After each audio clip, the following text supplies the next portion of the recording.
Welcome to Lakshmi Nandamuri. ఇది మా పాత దూదండి. పరుపు చిరిగిపోయింది. పైన క్లాత్ కవర్ కూడా రెండు చిరిగిపోయినాయండి. కాళ్ళ దగ్గర అరిగిపోయి పద్దాక దుప్పడది పైకి వస్తుంది కదండి, మనం కాళ్ళది కదుపుతున్నప్పుడు. అలాంటప్పుడు ఆ కాళ్ళ కాడే అరిగిపోయింది అనమాట. దుప్పడది బాగా అరిగిపోయి పైన క్లాత్ అవి కూడా చిరిగిపోయింది. ఇంకా చిరిగిపోయింది అని ఇంకా పరుపు దూది కూడా బాగుంది కదా అని ఇంక ఈ విధంగా ఏకిస్తున్నాం అనమాట. చూడండి, ఇలా ముక్కలు అరల పరుపు అండి, పాతదే. ఇలా ముక్కలు వేయగానే దూది చూడండి విడివిడిగా ఆ ముక్క వేస్తున్నారు, ఇలా వెంటనే వచ్చేస్తుంది ఏకి. ఇప్పుడు అంతా టెక్నాలజీ మారిపోయిందండి. దూది వరకైతే ఏకడమే ఒక్క రోజల్లా పట్టేది. అటు ఇటు తాడు కట్టి తెడ్డిలాగా ఉండి దాని తెడ్డిని ఆ తాడుకేసి ఇలా చేతితో కొట్టేవారండి. ఆ కొట్టుడికి ఆ చేయి కూడా నొప్పి వచ్చిద్దేమో అనిపించేది. అలా కొట్టేవారు, రోజల్లా ఏకడమే పట్టేది. ఇప్పుడు ఇదేముందండి, అరగంటలో ఏకేసారు. ఇంకా ఏకడం అంతా అయిపోయాక ఇంక క్లాత్ కూడా ఆయనే తెచ్చారనమాట. 5 మీటర్లు పడుతుంది. మాది చిన్న పన్నా అండి క్లాత్. మీరు కొనుక్కుంటే పెద్ద పన్నా అయితే 4 మీటర్లే పడుతుంది అన్నారు. కలర్ అయితే ఎరుపు కలర్, ఇది ఒకటే కలర్ ఉంది ఆయన దగ్గర. క్లాత్ కూడా చాలా బాగుందండి. కెమెరాలో వీడియోలో కంటే విడిగా అయితే ఇంకా బాగుందనమాట. మెరుస్తా బాగుంది. ఈ విధంగా ఆయన కట్ చేసేసుకున్నారు. 5 మీటర్లు తీసేసుకుని ఇంక నా మిషన్ మీద ఇంక కుట్టేశారండి. మిషన్ లేకపోతే చేత్తో అయినా కుడతారన్నారు.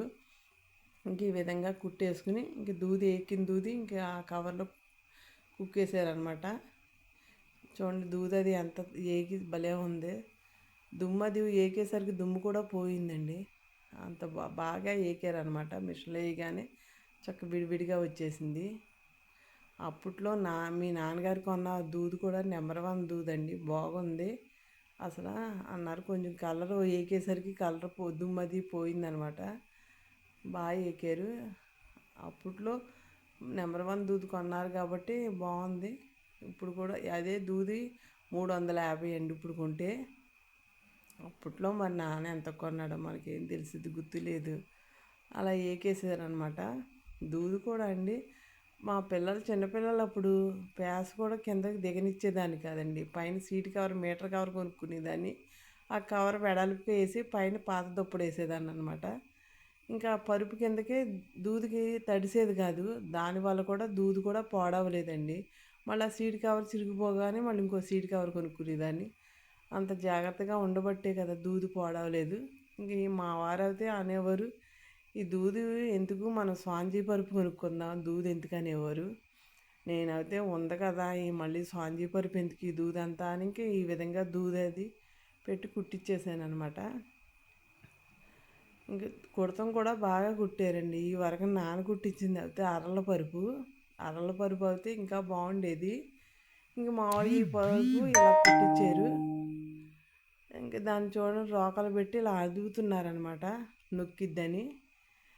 అప్పుడు అరల పరుపు ఈయన కుడతాం అయితే నాకు రాదమ్మా, ఏలూరు వెళ్ళి కుట్టించుకు రావాలి కొలుసుకున్నాను అన్నారు. మళ్ళీ అక్కడి నుంచి కుట్టించుకుని వచ్చేసరికి అవన్నీ లేట్ అవుద్ది, ఇంకెందుకు లేని ఇంక ఈయన దగ్గరే నాకు ఇలాగే వచ్చి అన్నారు. ఇంక ఇలాగే కుట్టేశారనమాట. అదైతే లోపల క్లాత్ వేసి అదంతా చాలా పని ఉంటుందండి అది. ఇంకా నేను ఇంకా ఈ విధంగా కుట్టేసాక ఇంక ఈ టాకాలు అన్నీ ఈ విధంగా వేసేసుకుని టాకాలు అది వేస్తున్నారనమాట. పరుపుకి టాకాలు వేసేసరికి అందం వచ్చిద్ది. ఇంక బాగా వేసారండి టాకాలు కూడా చక్కగా. ఈ విధంగా టాకాలు అన్నీ వేసేసి కుట్టేశారనమాట. వీడియో నచ్చితే లైక్ చేయండి, సబ్స్క్రైబ్ చేయండి. Thank you.